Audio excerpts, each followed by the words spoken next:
9장 나의 갈 길 다가도록 1절 2절 간주 3절 1절 2절 간주하시고 3절 이렇게 순서로 드리도록 하겠습니다.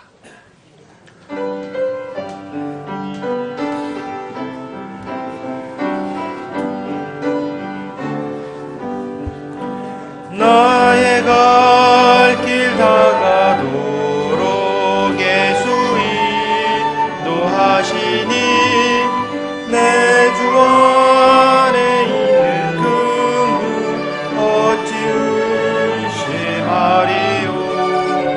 믿음으로 사는 자는 하늘 위로 받겠네. 무슨 일을 만나든지 예수 함께 하시네. 무슨 일을 만나든지 예수 함께 하시네.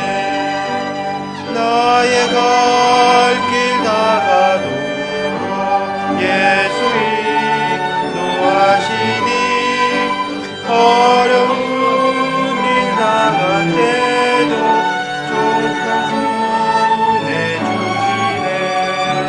나를 심히 고난하고 영원 매우 바라나 나의 앞에 반석에서 샘물나게 하시네.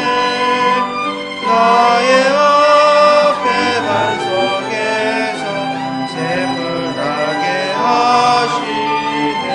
간주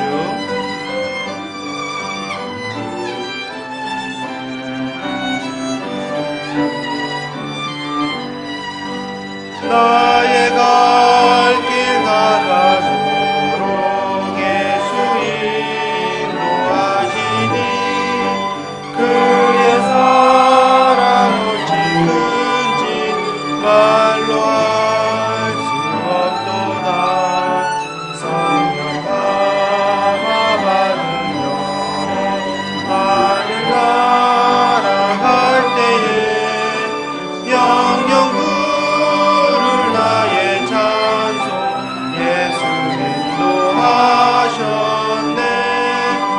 영영 부를 나의 찬송 예수 인도하셨네. 아멘. 혹시 그 핸드폰 한번 확인 부탁드리겠습니다.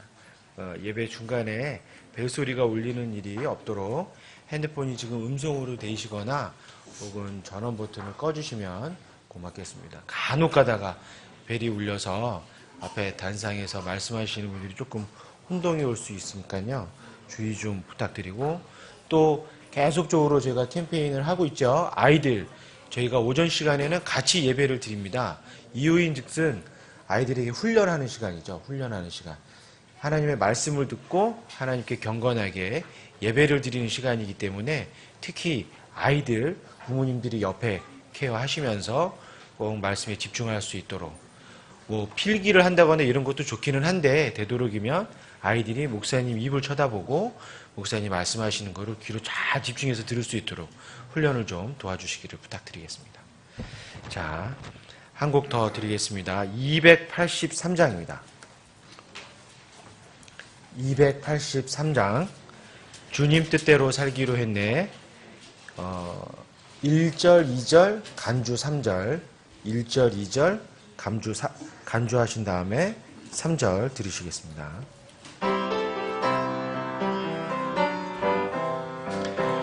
주님 뜻대로 살기로 했네. 주님 뜻대로 살기로 했네. 주님 뜻대로 살기로 했네. 뒤돌아서지 않겠네. 이 세상 사람 날 몰라줘도 이 세상 사람 날 몰라줘도 이 세상 사람 날 몰라줘도 뒤돌아서지 않겠네. 간주 3절 세상 등지고 십자가 보내 세상 등지고 십자가 보내 세상 등지고 십자가 보내 뒤돌아서지 않겠네. 아멘. 짧은데 그 뜻이 참 간결하고, 예, 지난 목요일 날 선교사님 수업 시간에 이걸 가지고 이제 영어로도 부르고 했었는데, 뜻이 간결하면서도 저희들이 한 뜻대로 살아가는 그 말씀 주제인 것 같아서 참 느낌의 은혜로웠던 시간이었던 것 같아서 다시 한번 부르는 시간 갖고요. 그리고 오전 찬양 인도 오전 예배 시간 순서대로 진행하도록 하겠습니다. 1절, 2절, 감주 3절 다시 한번 부르시겠습니다.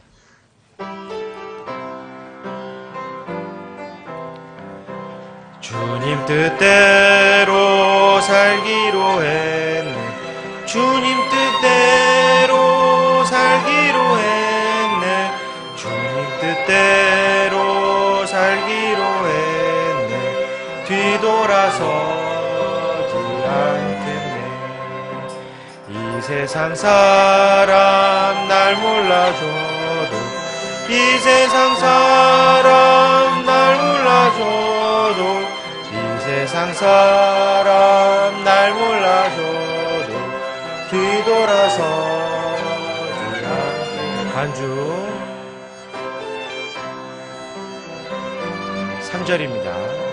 세상 등지고 십자가 보내 세상 등지고 십자가 보내 세상 등지고 십자가 보내 뒤돌아서지 않겠네. 아멘.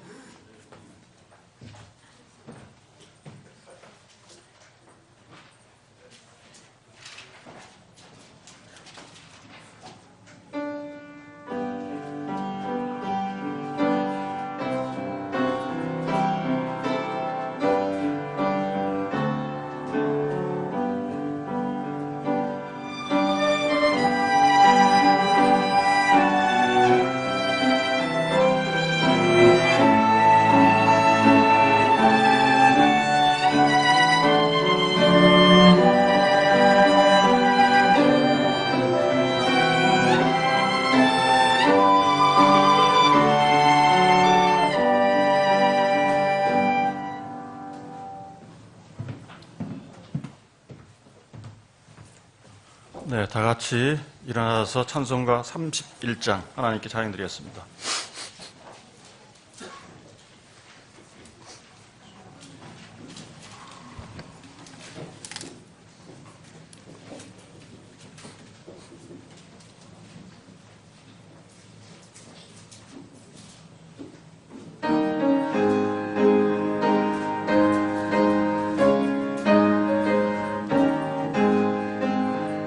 영광의 왕께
전사하신 아버지 하나님, 지난 한 주간도 우리가 어떤 환경에 있을 때도 주님께서 또 함께 하시고, 또 우리가 어떤 모양에 있을 때도 주님께서 우리를 사용하여 주신 것을 감사합니다.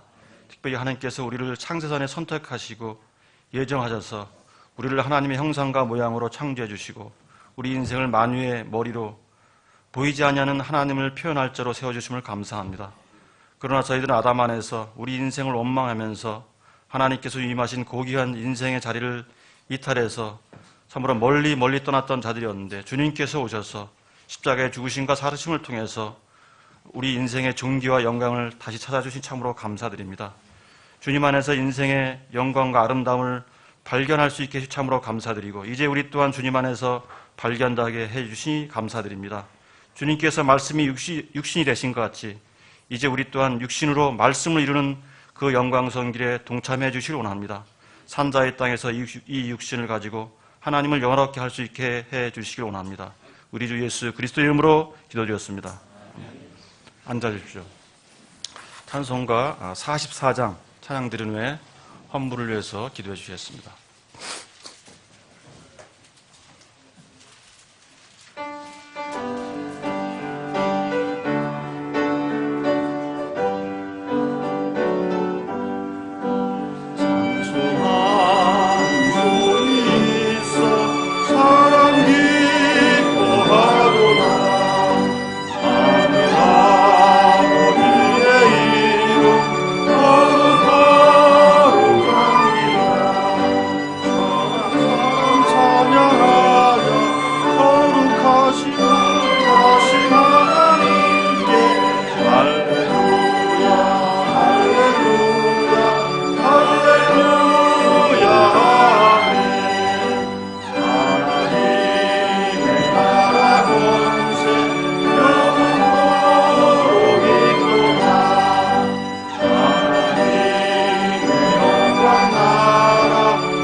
야곱의 하나님을 자기의 도움으로 삼으며 주자기 하나님께 소망을 두는 자는 행복하도다.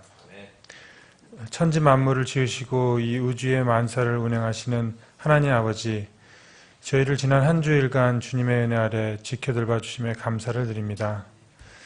한 주간 주님 앞에 지은 모든 죄와 주님과 함께 동행하지 못한 부분들, 주님의 보좌 앞에 모두 내려놓으니 주님께서 저에게 긍휼을 베푸시고 저희의 죄들을 덮어주시옵소서. 주님 앞에 저희가 항상 겸손토록 인도하옵시고 주인을 기쁘게 하는 선한 종이 되게 하시옵소서. 저희에게 있는 모든 것은 주님께서 주신 것이고 이를 도로 가져가시는 분도 주님이시니 이 사실을 저희가 명심하고 주님의 긍휼만을 붙드는 지혜로운 종이 되게 하시옵소서. 저희의 인생은 수증기와 같고 자랑할 것이 아무것도 없음을 알게 하시옵시고 오로지 주님의 영광만을 구하는 선한 종이 되게 하시옵소서. 남은 모든 예배의 순서를 주님께 맡깁니다. 이 모든 말씀 저희를 영원한 지옥불에서 건져주신 우리 주 예수 그리스도를 받들고 기도드립나이다.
예, 교회 소식입니다.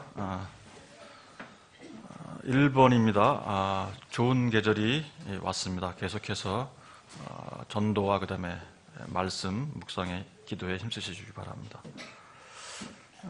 2번입니다. 미디어 선교부 김경태 형제 오늘까지 사진 촬영을 완료할 예정입니다. 아직 안 찍으신 분들 있으면 오늘까지 다 협조해 주시기 바랍니다.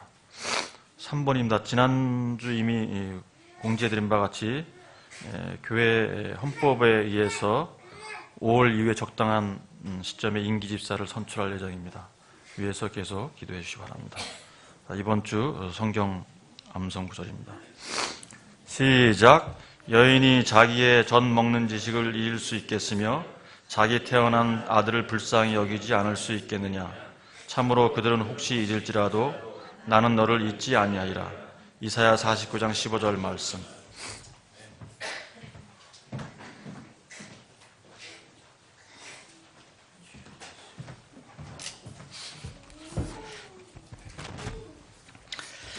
네, 다 같이 일어나셔서 인사하는 시간 갖겠습니다. 자, 400장 힘차게 찬송하신 뒤에, 일절 찬송하신 뒤에 서로 사랑의 인사를 나누겠습니다.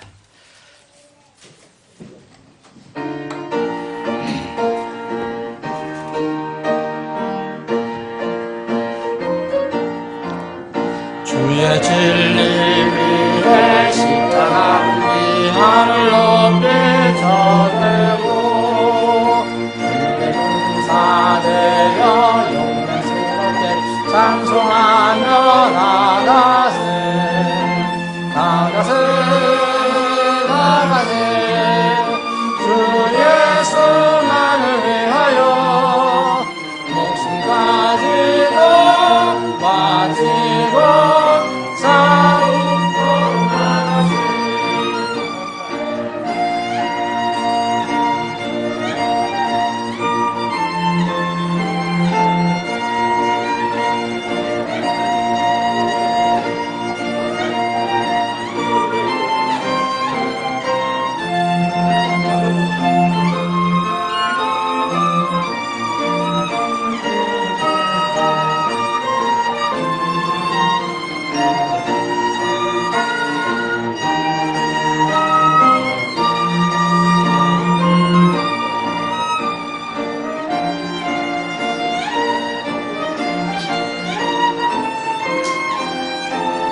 영광스럽게 온 우리의 빛나네. 나가세 나가세 주 예수만을 위하여 목숨까지도 바치고 싸움 떠나가세. 아멘.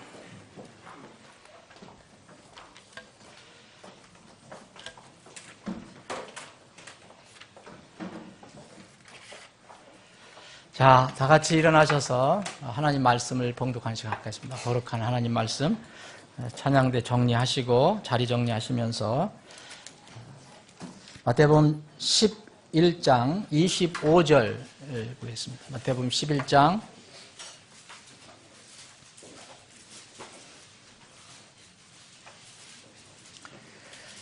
25절로부터 30절까지입니다. 자, 제가 25절부터 27절까지 읽겠습니다. 그리고 28절부터 30절까지 세 절은 여러분들과 함께 읽겠습니다. 여러분 뜻을 생각해 보십시오.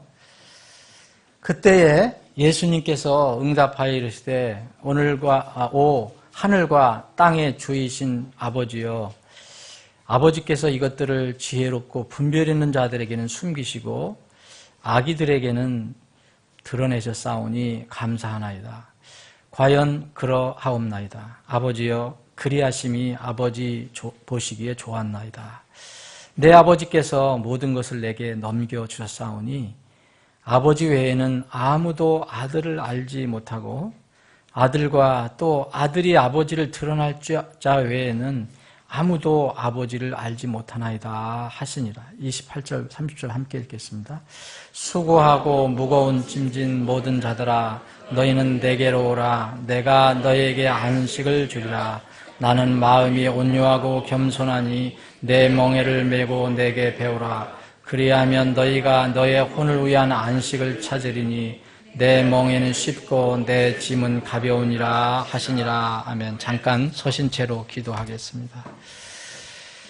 안식의 하나님 아버지, 안식의 주가 되시는 주님, 이 시간 머리 숙여 주님을 찬양하고 경배합니다. 이 시간 주님께서 허락하신 이 말씀을 깊이 묵상하며 하나님의 음성을 듣기를 원합니다. 주님, 저희들 모두 듣는 사람들의 가슴을 향해서 주님께서 전하시고자 원하시는 말씀을 친히 선포해 주시기를 원합니다.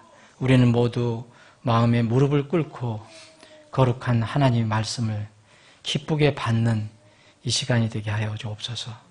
전폭을 주님께 의탁하옵고 거룩하신 예수님의 이름으로 기도합니다. 아멘. 다 앉아주시기 바랍니다.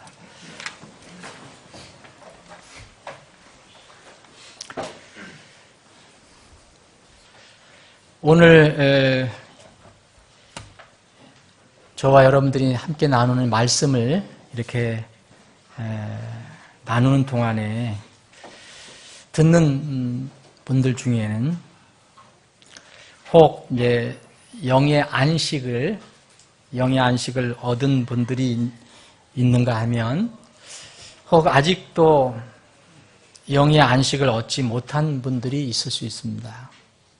또 두 번째로 영의 안식, 곧 하나님의 아들이라는 그런 법적인 신분을 얻었지만 매일매일 날마다의 삶 속에서 평안을 얻지 못하고 사는 분들이 있을 것이고요. 또 영의 안식을 얻은 것뿐만 아니라 일상 삶에서도 마음의 평안을 누리며 사는 분들이 있을 것입니다. 제가 두 부류의 사람, 나누면 네 종류의 사람을 말씀드렸는데, 사랑하는 여러분은 만약 굳이 이 네 종류의, 네 부류의 여러분들을 한번 적용해 본다면 어디에 속해 있습니까? 영의 안식을, 참 안식을 얻은 사람입니까? 아니면 아직 얻지 못했습니까? 영이 거듭은 났지만 여전히 날마다의 삶 속에서 평안을 누리지 못하고 있습니까? 아니면 육체적인 삶은 힘들어도 마음의 평안을 누리며 살고 있습니까? 오늘 여러분들이 그렇지 못하다면, 그런 부분이 있다면 오늘 하나님께서 우리에게 주신 말씀에서 여러분들의 길을 찾기를 바랍니다. 분명히 여기에 하나님께서 우리에게 주신 이 비결이 있습니다. 이 말씀은 28절부터 30절 말씀은 주님께서 모든 사람들에게 예외 없습니다. 모든 전 인류에게 보내신 초청장이라고 저는 생각합니다. 이게 굉장히 우리에게는 익숙한 본문입니다. 심지어는 이제 믿지 않는 사람들까지도 28절 말씀을 얘기한 때가 있습니다. 수고하고 무거운 짐진 모든 자들아 다 내게로 오라. 이런 말은 많이 듣고 이야기합니다. 자, 우리가 흔히 이제 28절을 많이 생각을 하는데 여기서부터 우리가 이해를 해도 크게 문제가 되지는 않을 것입니다. 근데 저는 오늘 특별히 여러분들과 함께 25절부터 읽었습니다. 28절부터 읽고 생각하지 말고 그 전의 말씀을 읽고 생각하면 주님께서 하신 말씀을 더 깊이 이해할 수 있는 그런 도움을 받을 수 있는 길이 있을 것입니다. 25절부터 읽었지만 21절부터 그 앞에 부분부터 읽어보면 주님께서 마지막으로 이렇게 세상 사람들에게 모든 인류에게 초청장을 보낸 그 배경이 이렇게 나와 있습니다. 여기 20절부터 이제 해주신 것은 뭐냐면 어떤 도시들이 하나님께서 많은 능력과 은혜를 베풀어 주었는데 하나님의 그 말씀에 따라오지 않습니다. 회개하지 않습니다. 그래서 그 도시들을 꾸짖는 내용이 나와 있습니다. 그 내용 다음에 25절 오늘 예수님께서 응답하여 말씀하신 내용이 나오고 또 결론적으로 28절 이후의 말씀이 이렇게 나와 있습니다. 세상에는 많은 기회와 혜택을 받은 사람들이 있습니다. 우리가 이 세상에서 살면서 하나님의 은혜와 하나님께 주시는 기회는 누구든지 다 받습니다. 근데 우리가 그것을 왜 그러한지 모르지만 전지전능하신 주권을 가진 하나님께서 이렇게 판단하셔서 하시는 거지만 어떤 사람은 더 많은 기회를 받습니다. 어떤 사람은 더 기회를 많이 얻는다는 말입니다. 그리고 혜택을 더 많이 받는 사람들이 있습니다. 그것은 우리가 선택하는 것이 아닙니다. 우리 여기서 가까이 가면 이 북한에만 해도 우리하고는 그 북한 주민이 태어날 때부터 가지고 있는 그런 거하고 우리하고는 많은 차이가 있습니다. 우리는 그 북한 주민들에 비교하면 훨씬 많은 혜택을 받고 살아갑니다. 누리고 살아갑니다. 기회도 더 많이 받고 살아갑니다. 여기에 예수님이 계셨을 때에 공생의 사역을 하셨을 때도 그 팔레스타인 지방에도 그러한 도시들이 있었습니다. 그분께서 능력 있는 일들을 가장 많이 행하신 도시들이 오히려 회개하지 않았다. 그러면서 주님께서 그 도시들을 꾸짖습니다. 그래서 고라신 베세다에게 화가 있을 것이라고 얘기합니다. 그래서 고라신과 베세다에게 행한 일을 두로와 시돈은 이 이방인들, 이교도들의 그 도시입니다. 페니키아 지방의 도시인데, 옛날에 같으면 블레셋 지방의 도시인데, 고라신하고 베세다는 예수님께서 가장 많이 이렇게 움직이시고 들리시고 했던 그 지역입니다. 그 지역, 갈리바다 위쪽에 있는. 그런데 고라신과 베세다는 예수님을 많이 만났고 예수님의 그 가르침을 많이 받았고 또 이렇게 했는데 두로와 시도는 가보신 적이 별로 없어요. 그런데 고라신과 베세다는 회개를 하지 않았습니다. 그래서 이제 두로와 시돈에게 그렇게 은혜를 베풀었다면 그들이 아마 회개했을 것이다. 그래서 마지막 날에는 두로와 시돈이 너희보다 견디기 쉽다. 또 예수님의 그 사역의 본부라고 할 수 있는 곳이 가버나움입니다. 그 옆에 도시. 근데 이 가버나움은 예수님의 선교 본부입니다. 그런데 예수님은 가버나움에 화를 내리십니다. 네가 하늘까지 올라갔는데 지옥까지 떨어진다. 만약 내 안에서 내가 행한 일들, 능력을 소돔에서 행했다면 소돔은 지금 멸망당해서 없어졌는데 소돔이 남아 있을 것이다. 심판날에 소돔 땅이 너 가버나움보다 견디기가 쉽다 라고 이야기합니다.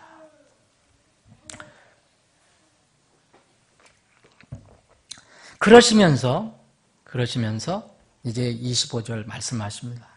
여러분 여기 두로와 고라신, 베세다, 두로, 시돈, 가버나움, 소돔 다 도시 이름입니다. 여러분 무생물 도시를 주님께서 말씀하시지만 정말 아무것도 없는 이 건물만 있는 그 도시를 말하시는 걸까요? 아닙니다. 그 안에서 살고 있는 사람들을 얘기하시는 거예요. 거기에 사람들을 얘기합니다.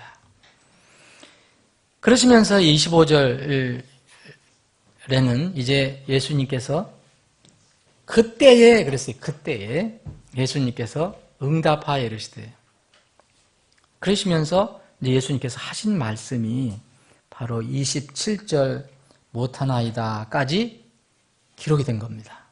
근데 여러분 25절에 보면 예수님께서 응답하여 이르시되 그런 말씀을 하셨어요. 이제 대답을 하셨다는 거예요. 근데 여러분 누가 질문한 적이 있습니까? 예수님하고 얘기한 적이 있습니까? 없습니다. 성경은 그걸 기록하고 있지 않습니다. 그런데 분명히 예수님께서 응답하셔서 이렇게 말씀하신 게 나옵니다. 근데 그 내용을 읽어보면 누구하고 대화를 나눈 건지 금방 알게 됩니다. 하나님하고 아버지하고 대화를 나눈 장면이 나옵니다. 네. 잘 생각을 해보십시오. 이제 이 고라신과 벳세다, 그리고 두론과 시돈, 그리고 이 소돔하고 가버나움에 대해서 말씀하시면서 예수님께서 아버지 하나님과 대화를 나눈 장면이 거기에 기록이 되어 있습니다. 그리고 난 뒤에 그 유명한 28절 말씀 이하가 기록이 되어 있습니다. 이것을 알면 그냥 28절만 이렇게 생각하는 것보다 훨씬 더는 이 본래의 말씀, 왜 이런 말씀을 주셨는가를 이해하기 좋다고 저는 생각합니다. 이 주님께서 여기에 25절에 말씀하실 때 아버지여, 아버지께서 이것들을 지혜롭고 분별 있는 자들에게 숨기셨다 그랬어요. 근데 심판날에 어떤 하나님께서 심판하신 이런 일들, 주님께서 심판하신 이런 일들을, 그리고 이 고라신, 벳세다, 두로, 시돈, 그리고 가버나움, 소돔과 관련된 이런 일들을 어떤 부류 사람들에게는 숨기셨고 그게 대칭이 되는 사람들에게는 드러내셨다. 그래서 예수님께서는 감사하다라고 아버지께 말씀하고 있습니다. 지혜롭고 분별 있는 자들, 문자대로 하면 얼마나 좋은 얘기입니까? 우리가 지혜로워야 되고 분별 있어야 합니다. 그런데 주님께서는 이런 아버지의 뜻을 그들에게 숨기셨다고 말씀하시고 여기에 대비되는 사람들이 나오는데 거기는 놀랍게도 베이비들입니다. 베이비들. 아기들이라고 기록이 되어 있습니다. 물론 아기는 물리적인 아기도 될 수 있지만 여기서 반드시 그것만을 얘기하는 것은 아닐 것입니다. 순수하고 하나님의 뜻을 그대로 따르려고 하는 사람들. 그런데 여기 지혜롭고 분별하는 자들은 자칭 자기는 지혜롭고 나는 똑똑하다. 이런 사람들을 이제 대비하는 말씀인지 우리가 이해를 할 수가 있을 것입니다. 바로 이 주님께서 책망하신, 화를 내리신, 예언하신 그런 고라신, 베세다, 가버나움을, 사람들의 마음의 상태를 얘기합니다. 거기 있는 사람들의 심령 상태를 얘기해주고 있습니다. 그러면서 주님께서 21절에 보면 아버지께서 모든 것을 내게 넘겨주셨다. 그래서 내게, 그리고 아무도 아들을 알지 못한 나하고 아들하고 아들. 여기 이제는 아들을 알지 못하고 아들과 또 아들이 아버지를 드러날 죄에는. 그래서 나란 것과 아들을 여기서 말씀하셨습니다. 여기에 이제 28절에 주신 말씀은 바로 누가 했느냐? 바로 이 아들이 세상에 초청장을 냅니다. 아들이. 자, 여기 28절에 내게로라. 이제 내가 너희를 안식을 주리라. 나는 마음이 온유하다. 내 멍에를 메고 내게 배우라. 내 멍에는 쉽고 내 짐은 가볍다. 여기서 얘기하신 이 내게로 내가, 이 여기에는 27절에 내게 아들의 연장선입니다. 하나님께서 인정하신 아들만이 진정한 안식을 주실 수 있는 분이라는 것을 강조합니다. 여기 28절에 수고하고 무거운 짐진 모든 자들아 너희는 다 아버지께로 오라 말씀하시지 않고 그 앞에 아버지께서 인정하시고 세우신 유일한 길인 바로 아들, 나 그것을 말씀하고 있습니다. 내게로 오라. 초청자가 여기 있는데 초대장이 있다면 초대장 문화는 28절부터 인쇄가 되어 있습니다. 그런데 초대자는 27절부터 소개하고 있습니다. 예수님께서 아버지와 대화를 나누시면서 그 내용 보면 거기에 아들이 나옵니다. 나라는 게 나옵니다. 이것을 주님께서는 강조하시는 것입니다. 하나님께서 인정하신 유일한 아들, 이분만이 세상에 참 안식을 줄 수 있다는 것입니다. 모든 인생의 모든 문제의 해결책은, 모든 인생의 유일한 답은, 인생의 답은 바로 27절부터 30절에 들어있습니다. 이것이 바로 주님께서 인류에게 초청한 초청장의 내용입니다. 인생의 답은 여기에 밖에 없습니다. 다른 데는 들어있지 않습니다. 이거를 하나님과 예수님이 대화를 하신 장면을 소개해 주시고 그 앞에는 소위 얘기하면 지혜롭고 분별 있는 자들과 아기들과 대비해서 지금 말씀하고 계십니다. 초청자 예수 그리스도입니다. 유일한 중보자이신 예수 그리스도. 한 하나님이 계시고 하나님과 사람들 사이에 한 중재자가 계시니 곧 그리스도 예수님이시라. 더 이상 없습니다. 다른 길이 없다는 것입니다. 다른 사람 안에는 구원이 없나니 하늘 아래에서 우리를 구원할 다른 이름을 사람들 가운데 주지 아니하셨느니라. 다른 길이 없습니다. 다른 해결책이 없습니다. 초청자가 바로 누군가? 여기 수신은 물론 당연히 모든 사람입니다. 하나님은 모든 사람이 구원을 받으며 구원을 받고 진리를 아는 데 이르기를 원하신다고 말씀하십니다. 계시록 22장 마지막 이 뒷부분의 17절에 보면 모든 사람들에게 초청을 합니다. 생명을 얻기를 원하는 사람들은 다 오라고. 근데 여기 이제 28절의 초청장에 첫 부분이 뭐로 되어 있느냐면 수고하고 무거운 짐진 모든 자들입니다. 그게 바로 너희입니다. 수시는 모든 사람, 세상의 모든 사람인데 단 자신이 수고하고 무거운 짐을 진 자라는 것을 인정하는 사람들에게만 이 초청장이 유효합니다. 그렇지 않으면 그 초청장은 발로 밟혀버리는 그런 거 쓸모없는 것이 됩니다. 우리가 전도지를 배포합니다. 어떤 사람들은 아무 의미를 못 느끼기 때문에 집어 던집니다. 발로 밟습니다.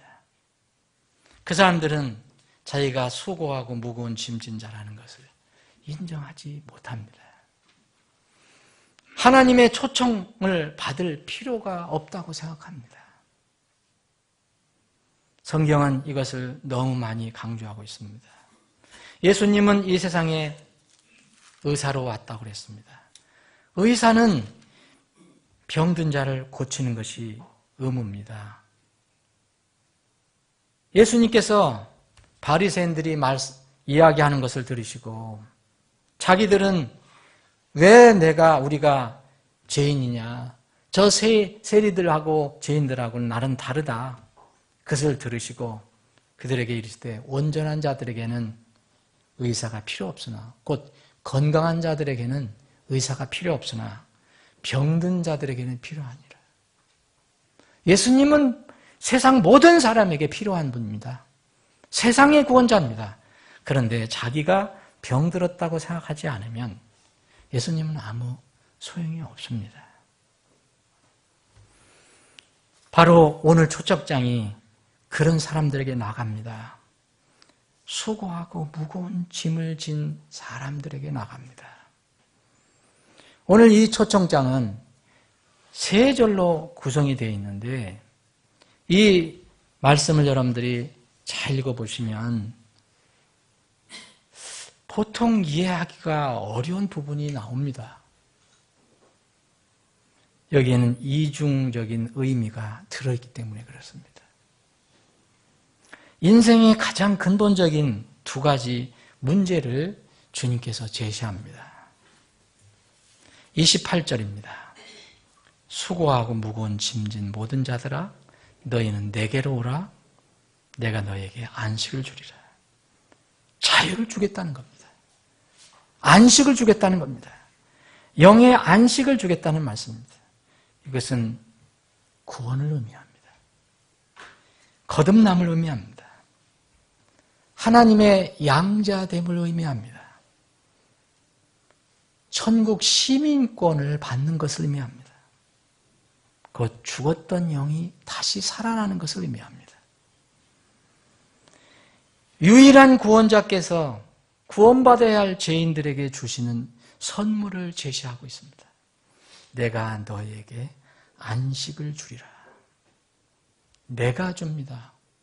사람이 주는 게 아닙니다. 바로 예수 그리스도께서 하나님께서 정하신 그 아들, 아버지께서 모든 것을 넘겨주신 분, 그리고 아버지에는 아무도 아들을 알지 못하고 아들과 또 아들이 아버지를 드러날 때에는 아무도 아버지를 알지 못한다고 했는데 그 아들 내가 너희들에게 수고하고 무거움을 짐진 이 불쌍한 사람들아 너희들에게 안식을 주겠다. 내가 주겠다. 죄인은 자신의 수고와 공로를 쌓아서 그 대가로 구원을 획득하는 것이 아닙니다. 그냥 믿음을 통해서 주님께 나아가기만 하면 받는 것입니다. 내가 너희에게 주겠다. 너희는 내게로 오라. 내가 줄 테니까 와라. 그 먼저 뭐가 필요합니까? 너희는 내게로 와라. 나 구원자인 나에게 와라. 하나님의 은혜의 선물을 말합니다. 다시 말씀드리면 그러나 조건이 있습니다. 자신이 죄인이라는 것을 깨닫지 못하는 사람들은 절대 이분이 필요하지 않습니다. 자신이 안식이 필요한 사람이다. 나는 이 인생의 무거운 짐을 지고 갖고 있는 사람이라는 것을 깨닫고 인정하지 않는 사람에게는 아무 소용이 없는 초청장입니다. 수고하고 무거운 짐을 진 사람이라는 것을 인정하는 사람들에게는 이 초청장이 너무 아름다운 초청장입니다. 죄로부터 우리는 죄의 형벌로부터 지옥의 그 무서운 심판으로부터 우리는 쉼이 필요합니다. 자유가 필요합니다. 안식이 필요합니다. 두 번째는 여러분 29절입니다. 나는 마음이 온유하고 겸손하니 내 멍에를 메고 내게 배우라. 그리하면 너희가 너희 혼을 위한 안식을 찾으리니 내 멍에는 쉽고 내 짐은 가벼우니라 하시니라. 여기서 분명히 너의 혼을 위한 안식이라 했습니다. 소울을 위한 안식. 이것은 삶에서의 안식을 의미한다고 생각합니다. 성경은 예수님께서 이렇게 말씀하셨다고 기록합니다. 내가 너의 혼의 안식을 주리라. 그렇게 기록하고 있지 않습니다. 너희들이 찾으리라. 너희들이 찾으리라. 왜 많은 그리스도인들이 마음의 평안을 누리지 못하고 살까요? 왜 쉼을 얻지 못하고 쉽게 세상의 영향을 받고 이리저리 휘둘리며 살아가고 있습니까? 세상은 결코 그리스도인들에게 참 안식을 주지 않습니다. 주지도 못하고 주지도 않습니다. 세상은 그리스도인들에게 점점 무거운 짐을 줍니다. 그런데 그것을 모르는 것뿐입니다. 세상의 짐은 점점 무거워지고 자기를 속박합니다. 그런데 그 짐을 지기 위해서 또 다른 것을 또 요구합니다. 그것을 요구하게 합니다, 세상은. 그것이 바로 세상의 방법입니다. 그런데 주님의 방법은 일단 주님께 나가기만 하면 그 짐이 가벼워집니다. 주님께서는 죄인들에게 무엇을 요구하시겠습니까? 아무것도 요구하신 것이 없습니다. 무거운 죄짐을 지고 고통스럽게 살아가는 그 죄인들, 불쌍한 인생들, 그냥 긍휼히 여기실 뿐입니다. 이때 주님께 나가면 누구든지 영이 살아나게 됩니다. 영의 안식을 받게 됩니다. 그런데 주의할 게 있습니다. 그 다음 단계, 주님의 초청을 이해를 해야 합니다. 그 다음 단계의 초청을 이해해야 합니다.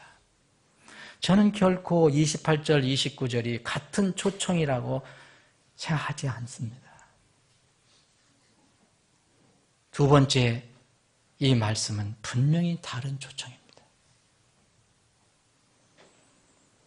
이 초청에 주님의 초청을 이해하지 못하면 영은 살아났을지라도 이 땅에 살 때 육신의 그 마음의 평안은 누리지 못하고 삽니다. 구원은 받았지만 소돔에서 사는 롯과 같이 세상에서 이리저리 휘둘리고 늘 마음의 평안이 없이 살아갑니다. 여러분, 신자라는 것은 무엇을 의미합니까? 정말 참 신자, 참 그리스도인이라면 이미 신분적으로는 법적으로 영적인 안식을 얻은 사람입니다. 28절에 있는 그 안식을 얻은 사람입니다. 그러나 영의 안식을 얻었다고, 구원을 받았다고 우리가 일상생활 속에서 늘 안식을 누리며 살아간다는 것을 보장하는 것은 아닙니다. 왜냐하면 우리의 혼은 매일 변하기 때문에 그렇습니다. 우리의 마음은 늘 변합니다. 햇빛이 내리쬐고 바람이 불고 때로는 폭풍이 불어오는 이 광야의 삶 속에서 안식을 어떻게 얻을 것인가? 이스라엘 백성은 이미 출애굽을 했습니다. 어린 양의 피를 가지고 죽음을 면하고 이집트 바로 왕의 노예 신분에서 이제 해방받아서 당당히 자유인이 돼서 거기를 탈출하고 새로운 땅으로 건너갔습니다. 근데 그것은 여전히 햇빛이 내려 쬐입니다. 밤에는 영하로 내려갑니다. 때로는 모래바람이 불어옵니다. 폭풍도 불어옵니다. 이 광야의 삶 속에서 어떻게 안식을 찾을 수 있을까요? 바로 그 비결을 오늘 주님께서 알려주시고 계십니다. 누구에게 가야 합니다. 바로 그분이 우리를 구원해 주신 그분입니다. 근데 그분은 특별히 이렇게 얘기합니다. 여러분, 이 세상에서 누가 나는 마음이 온유하고 겸손합니다 라고 얘기할 사람이 있습니까? 그런 사람이 있습니까? 여러분들 중에 있습니까? 그런 사람 아무도 없습니다. 그렇게 얘기한다면 그 사람은 사람이 아닐 것입니다. 정말 교만의 극치일 것입니다. 그런데 하나님이신 예수님, 사랑의 하나님, 우리의 구원자 되신 우리의 주님은 말씀하십니다.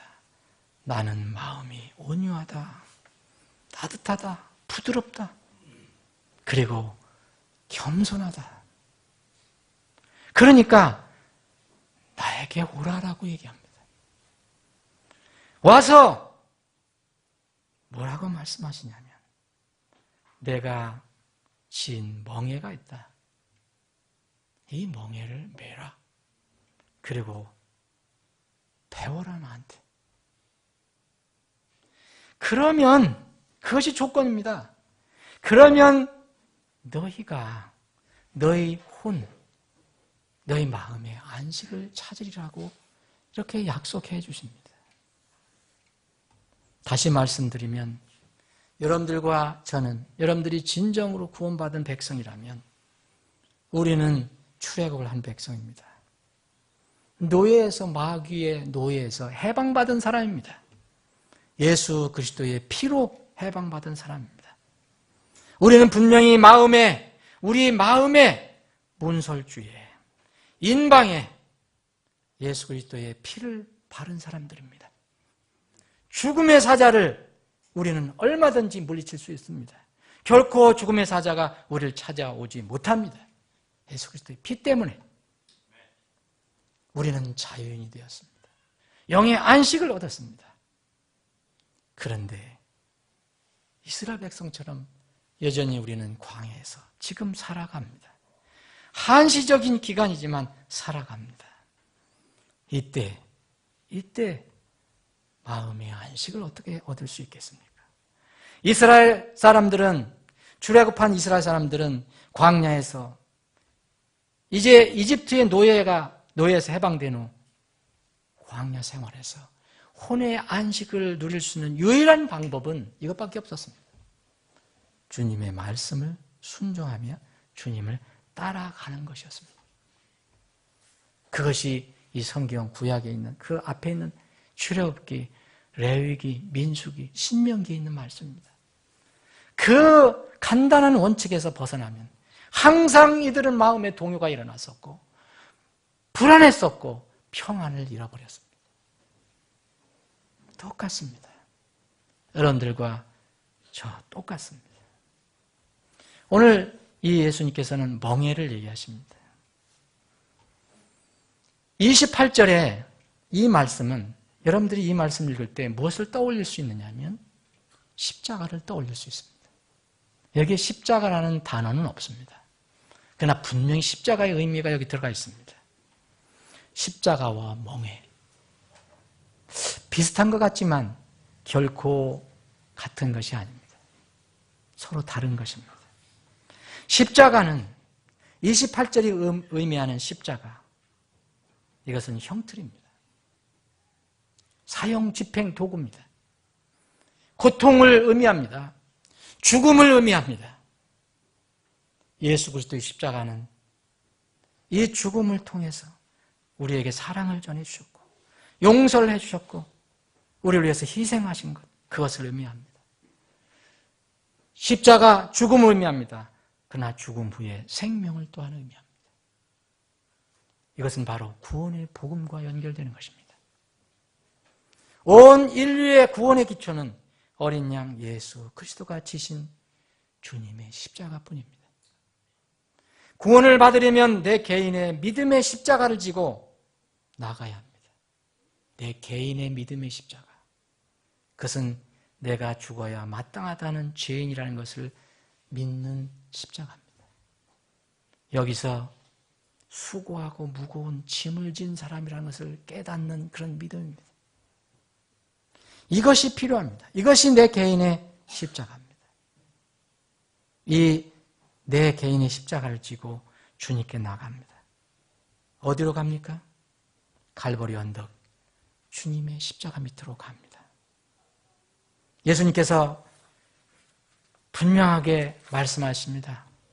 이 마태복음 10장 뒤에 여러분들 보시면 이런 말씀이 나옵니다. 32절 보면 10장 30절 그런즉 누구든지 사람들 앞에서 나를 시인하면 나도 하늘에 계신 내 아버지 앞에서 그를 시인할 것이요.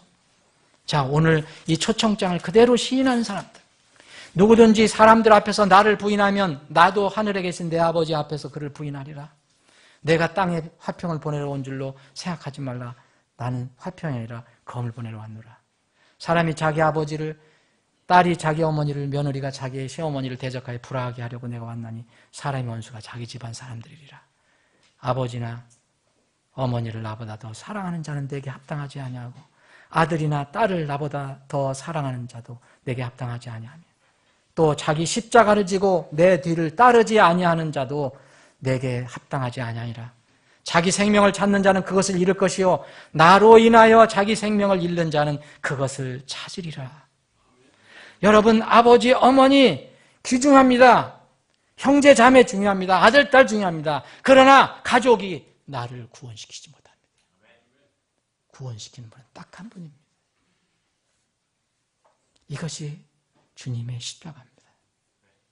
내 개인이 가지고 가는 십자가는 결코 예수 그리스도의 십자가가 아닙니다.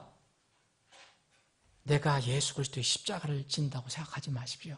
온 세상을 지고 가는 것처럼 그렇게 생각하지 마십시오. 사람은 결코 하나님의 십자가를 질 수 없습니다. 그분께서 이미 우리를 위해서 지었습니다. 만약 사람들이 이것을 진다고 생각한다면 그것이 바로 종교입니다. 할 수 없는 것을 하기 때문에 이것이 바로 인간의 종교와 하나님의 복음의 차이입니다. 하나님의 구속사역은 사람의 십자가가 필요한 것이 아닙니다. 바로 하나님이신 예수님의 십자가만 필요합니다. 아무도 이미 놓은 기초 위에 능히 다른 기초를 놓을 수 없나니 이 기초는 곧 예수 그리스도라. 29절, 30절은 하나님의 십자가, 예수 그리스도 십자가를 얘기하는 게 아닙니다. 멍에를 얘기합니다.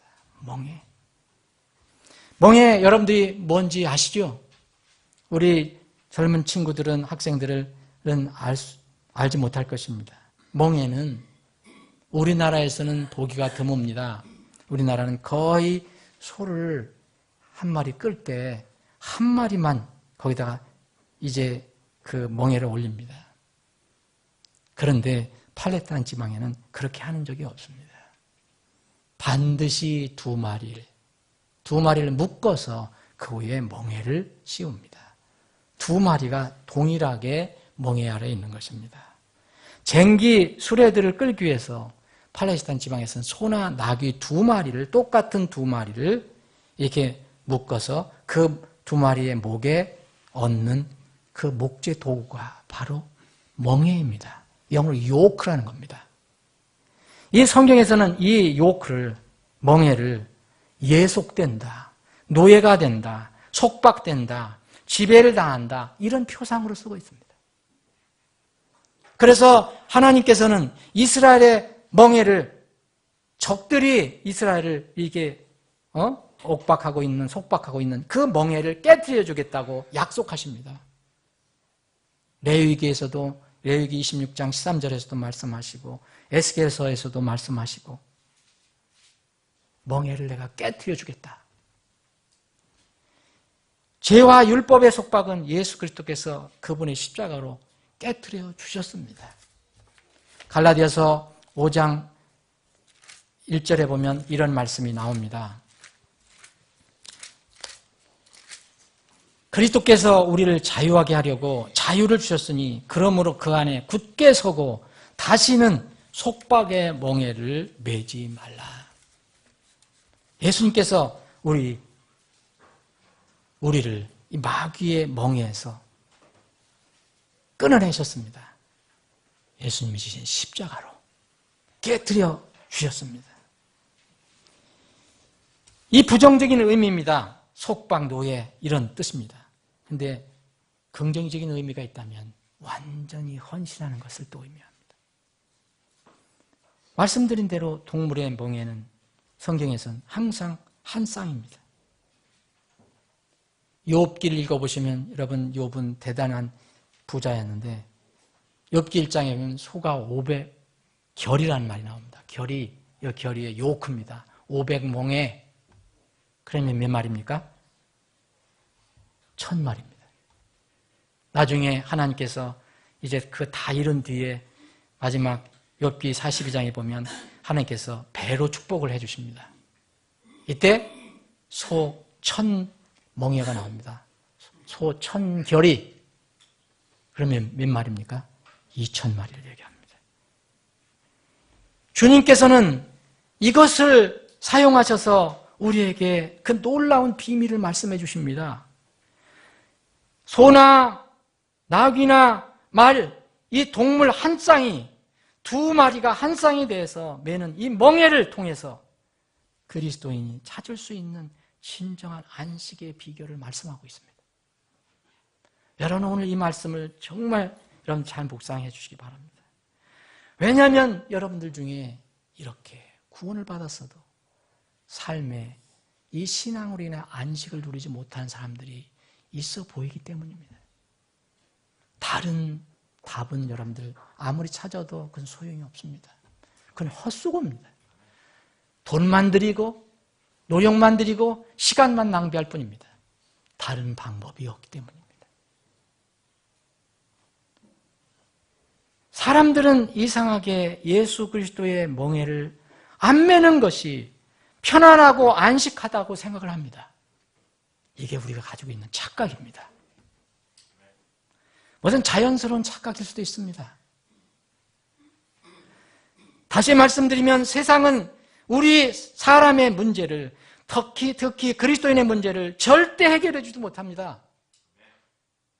해결해 주는 것처럼 보이는 것은 유혹하는 것이고 속이는 것이고 결국은 우리를 냉정하게 버릴 것입니다. 여러분들이 그것을 체험을 못해서 그렇습니다.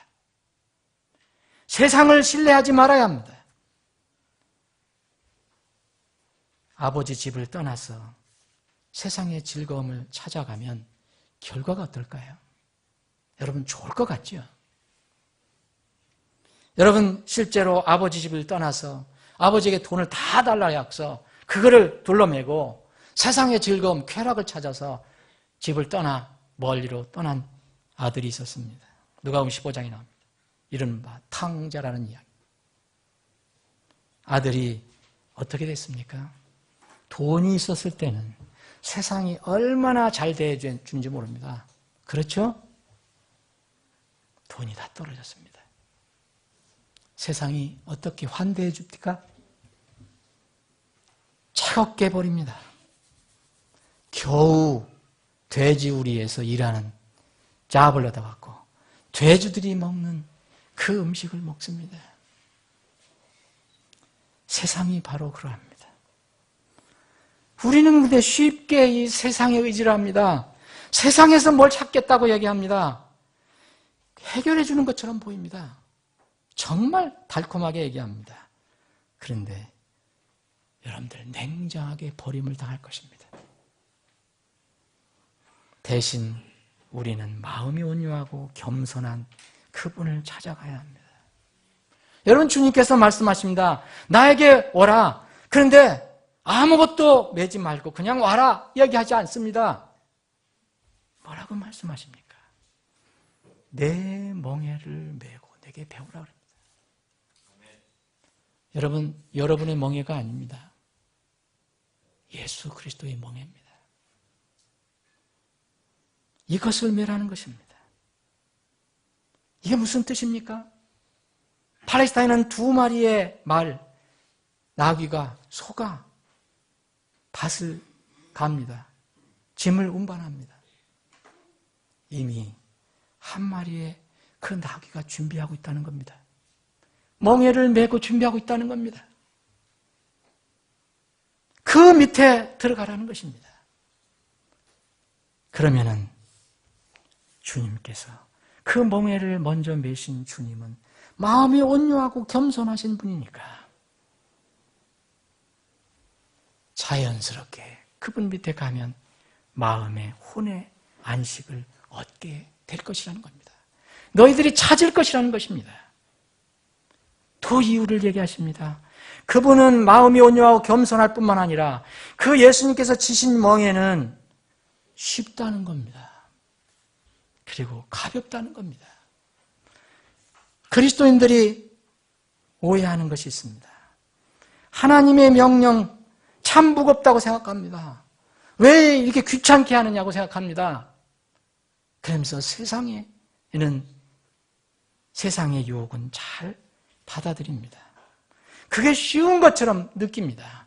그러나 그것이 얼마나 무겁고 얼마나 자기를 올가매고 얼마나 자기를 패망시킬 그런 것인지 모르고 따라갑니다.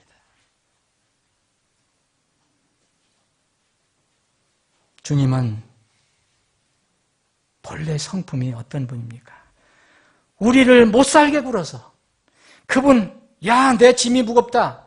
너희들 내 짐 지고 가라. 그래서 뒤에서 손 털고 잘 지고 하는가 보는 분, 그런 분은 아닙니다. 마태복음 23장을 보면 예수님께서 책망한 어떤 대상이 나옵니다. 예수님께서 서기관과 이 바리새인들을 책망합니다. 23장 3절 보면 무엇이든지 그들이 너희에게 지키라고 명하는 것은 너희가 다 지키고 행하되 그들의 행위대로 하지는 말라. 누굽니까? 서기관들과 바리새인들. 그들 입으로는 하지만 실제 행하지는 않는다는 거냐. 그들은 말만 하고 행하지는 아니하며 또 무겁고 지기에 힘든 짐들을 묶어 사람들의 어깨에 지우되 자기들은 손가락 하나라도 그 짐들을 옮기려 하지 아니하느니라. 이 사람들하고 얼마나 비교가 됩니까? 예수님은 미리 멍에를 메고 계십니다. 그래서 우리를 초청하십니다. 세상 그 멍에 지지 말고 내게 와서 그 멍에를 나와 함께 지라. 그러면 그건 너무 쉽다. 가볍다. 바리새인들과 서기관들, 종교가 권유하는 것과 얼마나 차이가 있습니까? 하나님은 우리에게 좋은 것을 주시는 분입니다. 여러분, 재앙 대신 평안한 것을 주시는 분입니다. 왜 우리에게 재앙과 고통과 어려움을 주시려고 하시겠습니까? 평안을 주시는 분이라고 하지 않았습니까? 예레미야 29장 제가 한번 여러분들을 위해서 봉독하게 드리겠습니다. 예레미야 29장 11절입니다. 너희를 향한 나의 생각을 내가 아노라. 그것은 평안을 주려는 생각이요 재앙을 주려는 생각이 아니니 곧 기대하던 결말을 너희에게 주려는 것이라. 주님께서 여러분들에게 기대하는 것이 뭡니까? 여러분들이 마음의 평안을 누리며 사는 것입니다. 절대로 재앙이 아닙니다. 신명기 8장 16절에 보면 하나님께서 여러분들에게 우리에게 가장 좋은 것을 주시기를 원하신다고 그랬습니다. 말씀을 정리하겠습니다. 여러분들 중에 혹 구원은 받았지만 마음에 이 신앙생활에 평안이 없다. 늘 세상 세파일이죠. 휘둘린다. 그러면 오늘 말씀을 여러분들 생명의 양식으로 받으십시오. 이 비결 위에는 없습니다. 여러분들 세상에서 우리 즐거움을 가지고 그것을 뭐 즐겁게 살아가는 것처럼 생각하더라도 그것은 여러분들에게 엄청난 큰 짐입니다. 왜냐하면 여러분들이 구원받은 영을 가지고 있기 때문에. 구원받지 않은 사람은 이것을 모릅니다. 구원받은 사람은 성령 계시기 때문에 압니다. 집을 나간 탕자는 언제 마음의 평안을 찾았습니까? 돈을 많이 가졌을 때? 세상 즐거움을 누렸을 때? 그렇지 않습니다. 아버지와의 관계를 회복했을 때. 여러분, 주님과의 예배를 회복했을 때. 주님과의 경배 관계를 회복했을 때. 우리가 혹시 때로는 육체적으로 다소 피곤할지라도 진정한 평안이 거기서 오는 겁니다. 근데 우리는 묘하게 육신의 지도를 따라갑니다. 요나가 하나님의 명령을 받았습니다. 내가 명령한 곳으로 가서 복음을 전해라. 요나는 구원받은 백성이 그 사명을 받은 사람의 표정입니다. 어떻게 했습니까? 마음의 육신의 즐거움 때문에 그걸 도저히 받아들이기가 어렵습니다. 그래서 육신을 즐기기 위해서 다시스로 갑니다. 여러분 요나를 읽어보십시오. 요나 1장, 2장 읽어보십시오. 요나의 마음이 표현이 되어 있습니다. 요나 하나님의 명령을 어기고 세상을 향해서 갔을 때 요나 마음에 평안이 있었습니까? 여러분 그 읽어보십시오. 요나는 마음에 평안이 없었어요. 자꾸 하나님을 의식합니다. 결국 자기 때문에 이 풍랑이 일어났다는 것을 고백합니다. 세상 사람들에게. 주님의 멍에를 매지 않으려고 세상 즐거움을 찾으려 갔을 때 요나의 혼은 결코 안식이 없었습니다. 어떻게든 이유, 구실을 만들어서 주님을 멀리하면 혹시 여러분들의 육신은 편해도 여러분의 구원받은 영혼은 점점 불안해질 것입니다. 주님의 멍에를 메고 그분께 나아가 배우기만 하면 그 멍에가 너무 쉽다는 것을 알게 됩니다. 그 짐 너무 가볍다는 것을 알게 됩니다. 그러면서 기쁨이 있고 보람, 삶의 가치를 느끼게 됩니다. 이것이 진정한 깨달음입니다. 부디 주님의 멍에 아래에서 주님과 여러분들 동행하기를 바랍니다. 우리가 혼자가 아닙니다. 주님의 멍에를 지신 주님께서 함께 가실 것입니다. 주님의 멍에는 뭡니까? 주님이 우리에게 주신 명령입니다. 말씀입니다. 그분이 기뻐하시는 것입니다. 그분이 그것을 우리에게 매기를 원하십니다. 부디 이러한 복이 여러분들에게 임하시기를 주님의 이름으로 축원합니다. 기도하시겠습니다.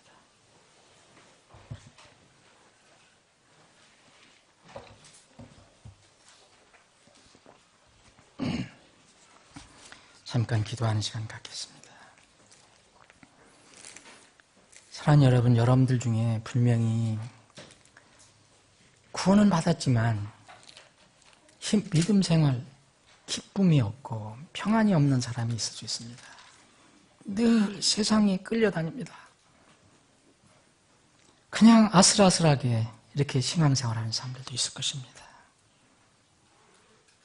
주님을 경배하는 것보다는 세상과 짝짓는 시간이 더 많고 기회가 더 많은 사람들이 있을 것입니다.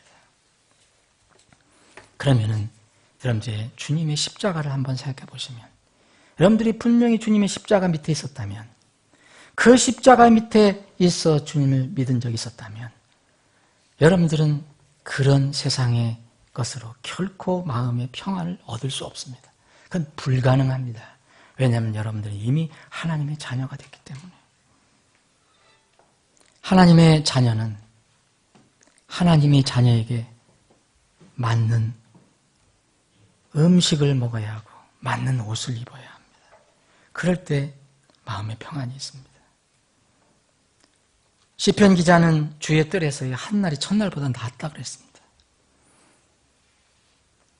세상에서 첫날 기쁘게 육신이 즐겁게 살 때 그 영혼은, 그 마음에는 불안이 있을 것입니다. 내가 사악한 자의 장막들에 거하는 것보다 차라리 내 하나님의 집 문지기가 되겠다 그래서 이건 마음의 평안을 얘기합니다. 사악한 자들과 거기서 휩쓸리고 세상에서 즐거움을 찾는 것보다는 차라리 내가 교회에서 문지기가 되더라도 청소하는 사람이 되더라도 그것이 내 마음의 평안이다 하고 고백하는 것입니다. 모세는 히브리서에서 그렇게 고백을 했습니다. 세상의 즐거움보다 참으로 주님과 함께하는, 주님과 백성과 함께하는 그 고통이 더 낫다. 라는 마음의 평안을 이야기합니다. 사랑하는 여러분, 여러분들의 마음의 평안이 있습니까? 그럼 마음이 온유하고 겸손하신, 이미 주님의 멍에를 메고 계신 그분께 나아가서 그분 밑에 가서 멍에를 같이 매십시오. 여러분은 절대 힘들지 않습니다. 주님의 멍에는 쉽고 짐은 가볍기 때문입니다. 오히려 여러분들의 그 혼의 마음에 깊은 안식을 여러분들이 찾게 될 것입니다. 아버지 하나님, 오늘도 말씀을 주심을 감사합니다. 세상을 살아갈 때 저희들이 평안을 잊어버릴 때가 있습니다. 마음이 혼란스러울 때가 있습니다. 오늘 이 비결의 말씀을 우리가 잊었기 때문입니다. 주님, 이 시간 저희들 이제 마음을 정리하고 마음이 온유하고 겸손하신, 그리고 이미 주님의 멍에를 메고 계신 주님께 저희들이 나아갑니다. 주님의 멍에 밑에 가서 저희들이 주님을 말씀을 더 배우기를 원합니다. 그러면 우리가 분명히 주님께서 약속하신 대로 우리 마음에 평안을 찾을 수 있을 것입니다. 주님, 이러한 우리에게 놀라운 말씀을 우리에게 허락해 주심을 감사합니다. 주님과 늘 동행하며 평안한 삶을 사는 저희들이 되게 하여 주옵소서. 거룩하신 예수님의 이름으로 기도합니다. 아멘.